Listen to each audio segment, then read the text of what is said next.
just want to paint a picture.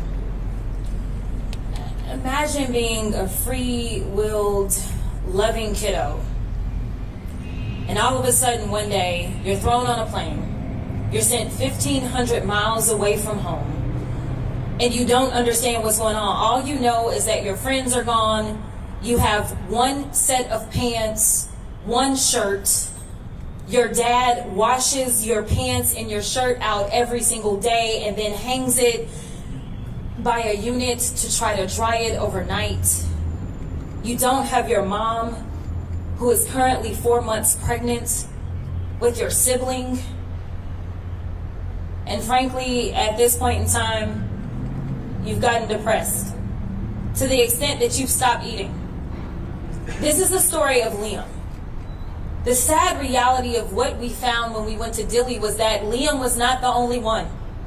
You have so many mothers in this facility. They didn't care about themselves. I'm going to be perfectly honest. They were concerned about their children. We heard the same story over and over and over about how they were depressed, about how they weren't eating, about how children were throwing up.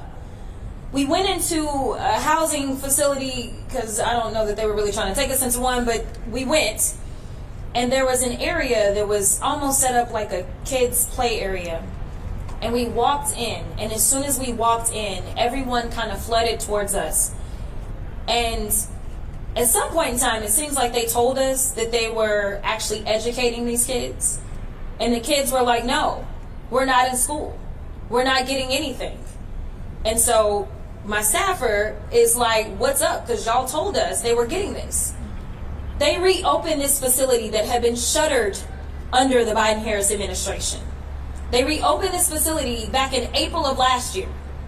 They continue to house children there. And they are not getting any education. Their education is being thwarted. And then when pressed about it, they said, well, we're working on it. And I said, well, what exactly are you doing? They said, well, we're going to get some packets in here. And I said, what are the packets going to do? Are you going to have teachers? Well, we have somebody that has an educational background. Listen, I did criminal defense work, y'all. I'm here to tell you that the treatment that these people are suffering under right now is worse than those that are accused and sometimes even convicted of crimes. That's how bad it is. So people wonder, like, why is it that people are outraged? Why is it that the people in Minneapolis have taken to the streets? Because they are kidnapping their neighbors. We know that Trump lied. We know that all he does is lie.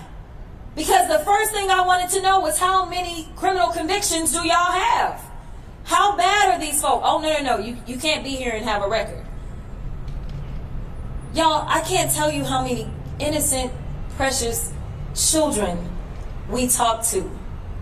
We talked to a 16-year-old, and one of my staffers says, man, the level of maturity on that kid. That kid had about 4 younger siblings and his mom. They had been there for 8 months. When we walked in, they gave us a packet, and it said the average detention time was 28 days. We didn't meet anybody who had been there for less than probably 2 months. This is not right. And when I asked the person that is over the attorneys that are there to represent the government, I asked them, I said, what is happening? You've been here long enough. You're a government employee. You've been here through various administrations. And frankly, he said, the difference is somehow they're trying to prosecute these cases while keeping people in custody. That is not what they normally would do. That is what this administration has decided to do. They have decided to play with people mentally. They have decided to tell people things like, well, you're not going to be able to see your kids if you do this, or we're not going to do this if you do that, or we're not going to give you your court dates. This is terrible what is happening. And I really don't know what it's going to take for there to be a wake-up call in this country, but I am here to tell you that we are supposed to be better than this. We talk to people that are saying, you know what, I'm from Cuba, as one woman said, and she was crying profusely saying, and they are sending me to Ecuador. What are we doing? So I'm here standing with my colleague, Because no, we won't fund this nonsense. We both voted no on that bill. We are asking our colleagues in the Senate to do their part.